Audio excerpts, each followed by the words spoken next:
എല്ലാവർക്കും എൻ്റെ ഈ ചാനലിലേക്ക് സ്വാഗതം. ഇന്ന് ഞാനുള്ളത് മറയൂരാണ്. മറയൂരിനടുത്തുള്ള ഒരു റിസോർട്ടിലാണ് ഞാൻ താമസിക്കുന്നത്. അപ്പോൾ അവിടുത്തെ കാഴ്ചകളാണുള്ളത്. ഇന്ന് പ്രത്യേകിച്ച് നല്ല കോടമഞ്ഞുണ്ട്. സാധാരണഗതിയിൽ ഇത്രയും കോടമഞ്ഞില്ലാത്തത്. അപ്പോൾ നമുക്ക് അതിൻ്റെ കാഴ്ചകളിലേക്ക് പോകാം.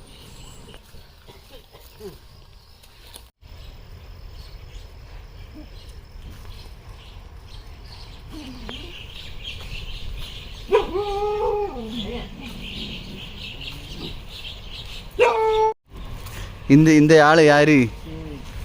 இந்த ஊரில் இது வரைக்கும் பார்க்குறதே இல்லை. என்ன நல்ல கிளைமேட் ஜி. இன்னும் டெய்லி இருக்குமா இந்த மாதிரி கிளைமேட்டு? ஓ, Take the next left onto கிடைக்குமா? Marayur Road.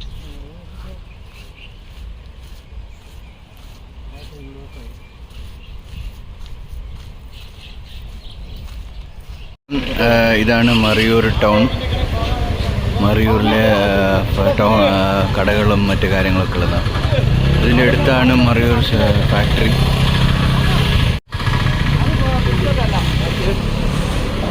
ഇന്ന് നല്ല കാലാവസ്ഥയാണ്. കംപ്ലീറ്റും കോടമഞ്ഞ് നിറഞ്ഞിരിക്കും. ഇതാണ് മറയൂർ കംപ്ലീറ്റ് കോടമഞ്ഞിരിക്കുക.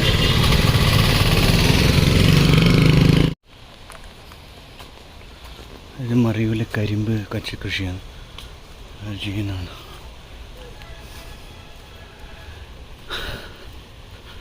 മറയൂർ സാൻഡൽവുഡ് അതിലേക്ക് പോവാണ്.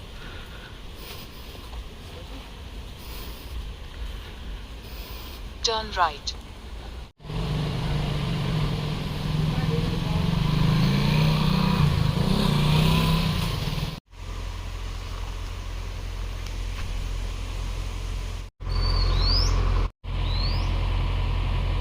മറയൂർ ഫോറസ്റ്റിലേക്ക് ചന്ദനക്കാടിലേക്ക് പോവാണ്. കംപ്ലീറ്റ് കോടമഞ്ഞ്. പോകുന്ന വഴിക്ക് വ്യത്യസ്തമായ ഒരു സ്ഥലങ്ങളാണ്. പട്ടിക്കാട്. ഇതുവഴി പോയാൽ നമുക്ക് മറയൂർ സാൻഡൽ ഫോറസ്റ്റിലെത്താം. ചന്ദനക്കാട്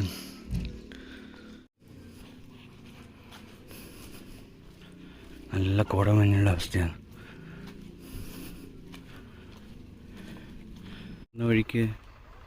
പോകുന്ന വഴിക്ക് കുരങ്ങന്മാരൊക്കെ കാണാം. വീടിൻ്റെ മുറിൽ മൊബൈൽ എടുത്തുകൊണ്ട് പോകാനും സാധ്യത. അറച്ചും കുരങ്ങ്. കോടമഞ്ഞ് കൂടെ ഒന്നും കാണുന്നില്ല.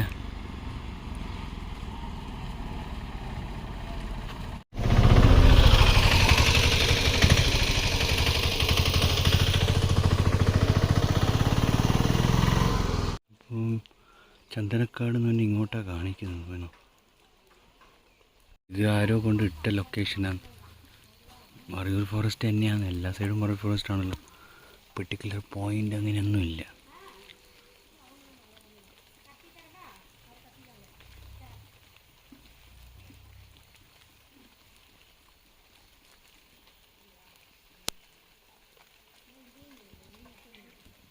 സാൻഡൽ ഫുഡ് ഫോറസ്റ്റ്, അതായത് മറയൂർ ഫോറസ്റ്റ് എന്ന് പറഞ്ഞാൽ അങ്ങനെ പെർട്ടിക്കുലർ പോയിൻ്റ് ഒന്നും കാണാനില്ല. ചെറിയ പാർക്കുണ്ട്, അതൊക്കെ പേരേ ഉള്ളൂ. ഈ വഴിയിലൂടെ നമ്മൾ യാത്രയാണ് അതിൻ്റെ മെയിൻ. ഈ കാണുന്നതൊക്കെ ഫോറസ്റ്റിൻ്റെ ഭാഗമാണ്.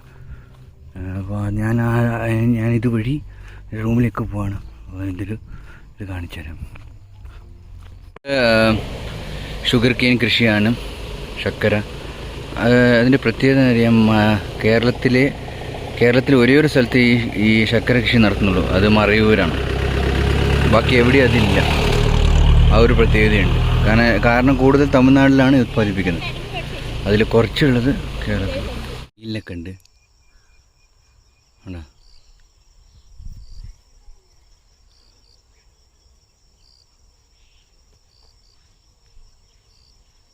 മൂന്നെണ്ണം.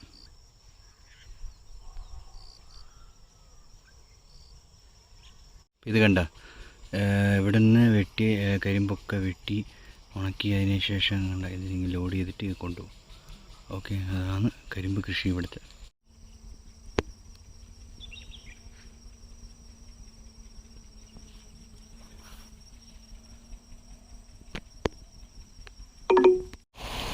ഇത് മറയൂരിൽ നിന്ന് ഒഴുകി ഇങ്ങനെ വരുന്ന വെള്ളമാണ്.